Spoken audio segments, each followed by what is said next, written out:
Hey guys, Troy here, back with another video today. This is one of the videos where something happened and I just felt compelled to sit down and I was like, man, I need to talk about this. So if you don't know what I'm talking about and you decided to click the title with your eyes closed, the Michael Jordan PSA 10 Fleer rookie sold for over 700K last night. I'm gonna put up the exact numbers, like what it sold for before and then what it sold for last night. And honestly, even a little bit more interesting than that was the Ronaldo rookie. His Mega Crack sold for over 200K last night, which is a huge jump from what it was going for even just like 2 or 3 months ago. It was around 40K.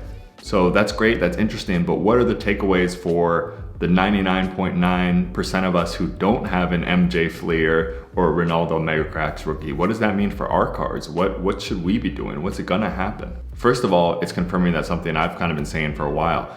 The institutional money is coming into the game and it's changing everything. Nothing will ever be the same. I mean, my friend Darius, who came on and we had the, he works for Alt, he bought the 2 most expensive cards of all time. Me and him talk about this stuff all the time, and I remember telling him, I was like, man, you could buy the entire soccer card market for 500K. You could get every single iconic card in quantity, especially considering the PSA pop report is like a lot of these, like that Ronaldo, I believe there's 30. I was like, you can buy everything, every single for 500K. And that may sound like a lot to you and to me, but from an institutional investing perspective, that's really pennies.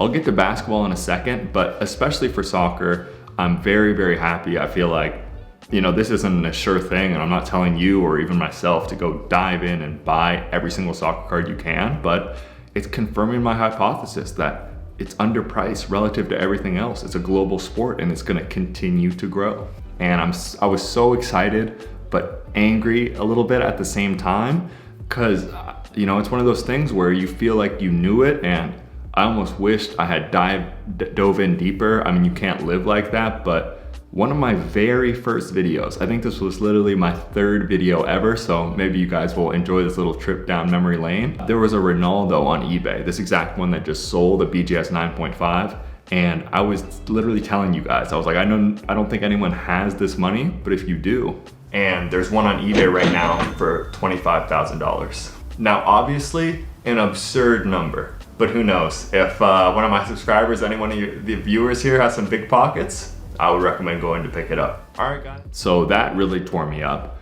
There was even just a couple days ago, there was a BGS 8.5 on eBay for around like $8,000. And I was telling myself, I don't have $8,000 just to spend on that right now, but I could figure it out. I could move some things around. I just felt like now is the time. Like I may miss my chance.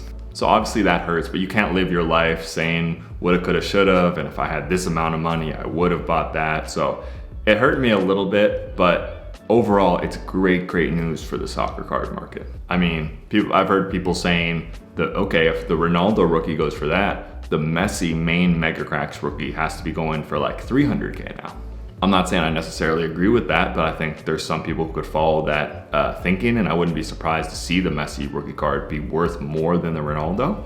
And once that Messi is a 300K card, that's pretty much it for us normal folk. We won't be able to buy that card. What are we gonna be going after?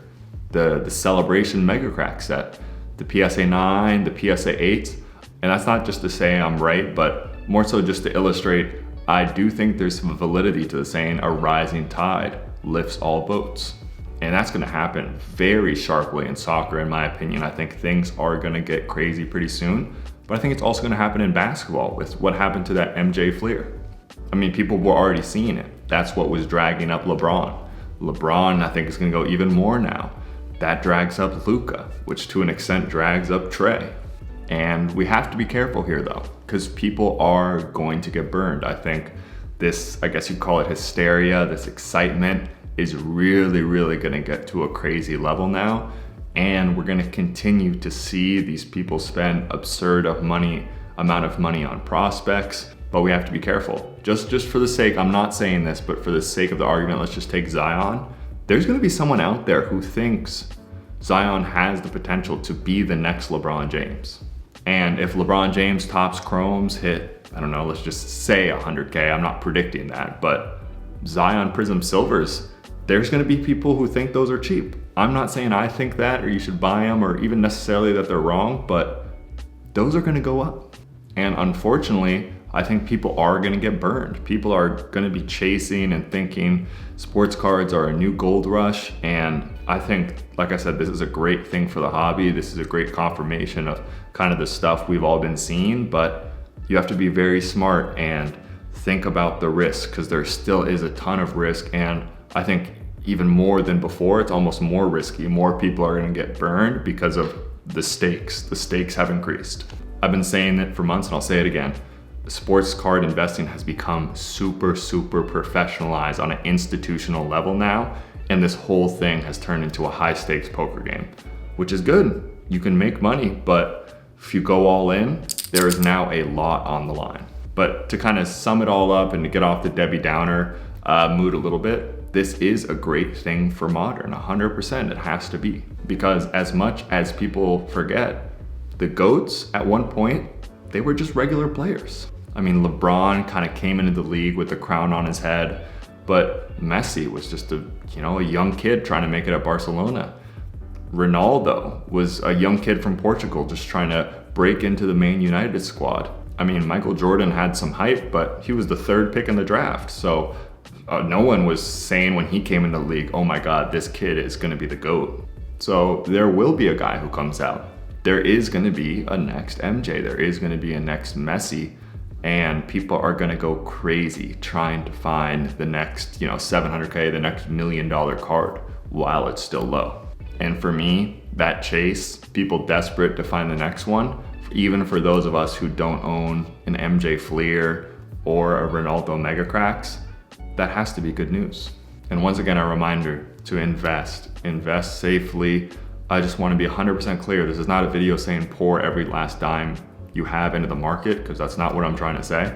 But this is very encouraging. This is great to see, and I'm excited to see what happens next. But with that being said, guys, thank you guys so much for watching the video. If you liked it, please like and subscribe. Thank you guys so much again for those of you guys who were there for the live stream. I had a great time. We're gonna try to do it again soon, but we'll keep the videos coming. Thanks again.